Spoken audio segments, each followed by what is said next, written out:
29th September 1965, I went in. I had 2 years national service and did my training, recruit training at Puckapunyal, then went to Ingleburn for corps training, back to Puckapunyal, and I ended up in Vietnam. We were camped on the beach at Vung Tau. We lived in the sand and I still hate the beach. I only go on the beach if I really have to. I was in transport, mainly carrying supplies up to the task force area, up to Nui Dat, and troops and that sort of thing. Every time you drove out that gate, the front gate of your camp, you were always on edge because you didn't know if anything was going to happen or not. There's always the risk of someone lobbing something into your vehicle, like a grenade or snipers or something like that. You're just on edge all the time, every time you went out that front gate. One of the hardest things I'd say would be finding out if when someone you knew was killed over there. There'd be like the infantry fellas, and I really take my hat off to them, the work they did and how they had to live in that. And when there was a contact and anyone was killed, and find out if you knew him or not, if he was a mate.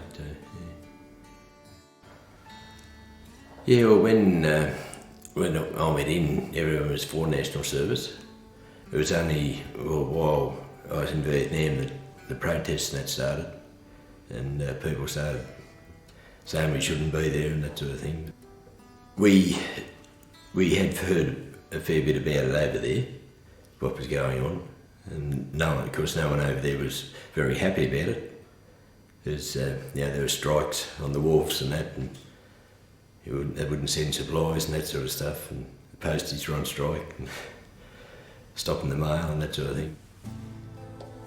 I'd finished my time and we landed in Melbourne at 11 o'clock in the morning, and we were told to just go straight out and get on the buses because there was protesters around, which we did.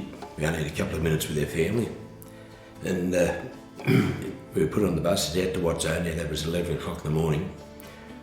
By 2 o'clock that afternoon, I was discharged out of the army. No debriefing, nothing. And I said to the sergeant, he already said to me, "Do you want to stay in the army?" I said, "No, I've had enough." And he said, "Right, you're discharged." He gave me my interim discharge certificate. I said, "Well, how do I get back to the city now?" He says, "There's taxis out there or a train across the road. Got nothing to do with us now." And that was my welcome back. I'd become a member of the RSL in Bairnsdale and transferred me membership to Warrnambool. And there one night, and they were going to play carpet bowls. A couple of the old fellas used to talk to me, and one of them said, "Oh, you going to have a game, John?" I said, "Oh, yeah." So I stood up the end of the mat, and this other gentleman who was still around stood down the other end of the mat. "What's he doing?"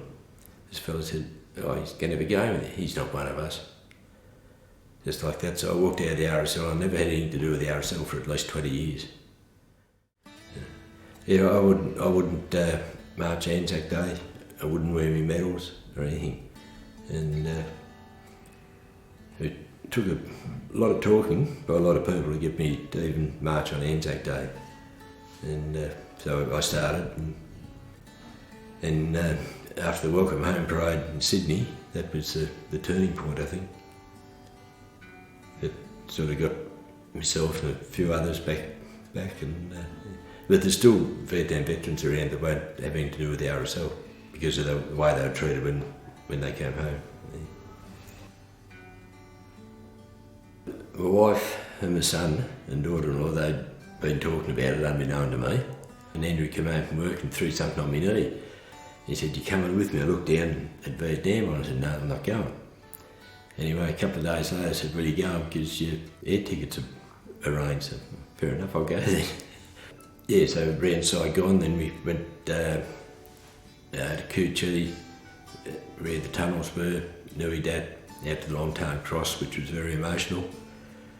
Then back down to Vung Tau, where I was stationed, and that's where it really hit me when I got back down there.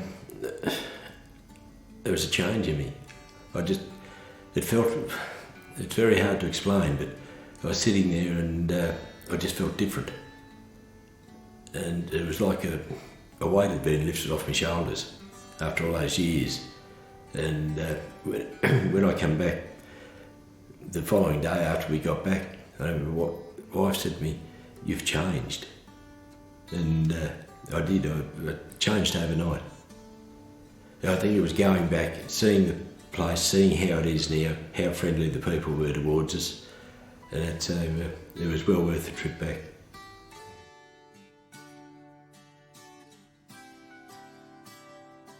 Oh, well, I was talked into going on a committee, and then the president then, he got sick, and I ended up president. And I've just re-nominated for my second term, so it's a big change from not being wanted to being president. Yeah.